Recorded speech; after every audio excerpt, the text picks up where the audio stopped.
Hi, and welcome to Turner Classic Companion. I'm Max Jessup. Tomorrow night on Turner Classic Movies is Tarzan the Ape Man. I mean, the Tarzan movies come on a lot on TCM, but really never as like a primetime offering.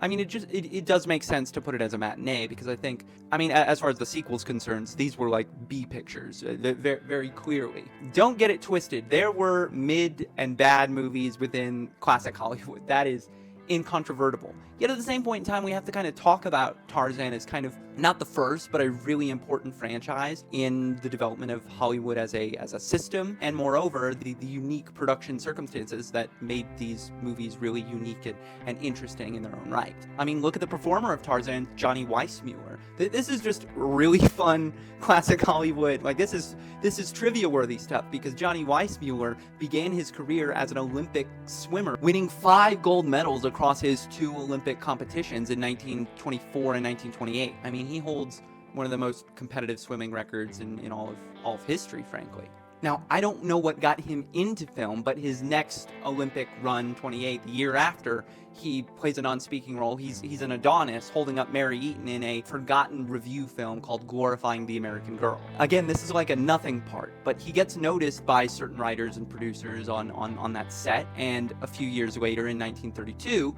he becomes cast as Tarzan the Ape Man in their latest adaptation of Edgar Rice Burroughs' famous, serial novels. They tried a few other actors for Tarzan, Joel McCrea, Clark Gable. These were just different ideas that they threw out. They tried for another Olympic swim champion, Buster Crabbe, which is a crazy name, by the way. But then they found Weissmuller, and frankly, he was already under contract, doing modeling gigs with BVD Underwear, so they had to buy out that contract and then get him in on Tarzan. And in exchange, Greta Garbo and Mary Dressler had to do BVD ads. It was a freaking whole deal, but the rest is history. This all to say, so much of Tarzan does not hold up. I mean, they have blackface in it, and generally the African representation is not the kindest. But the irony is that Edgar Rice Burroughs didn't particularly like the interpretation.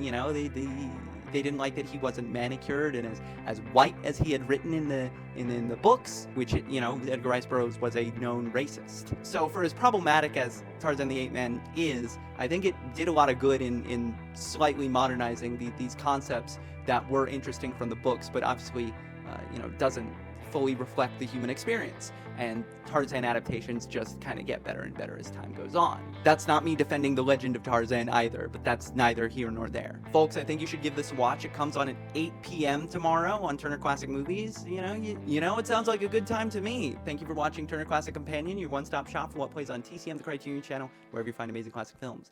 Thank you.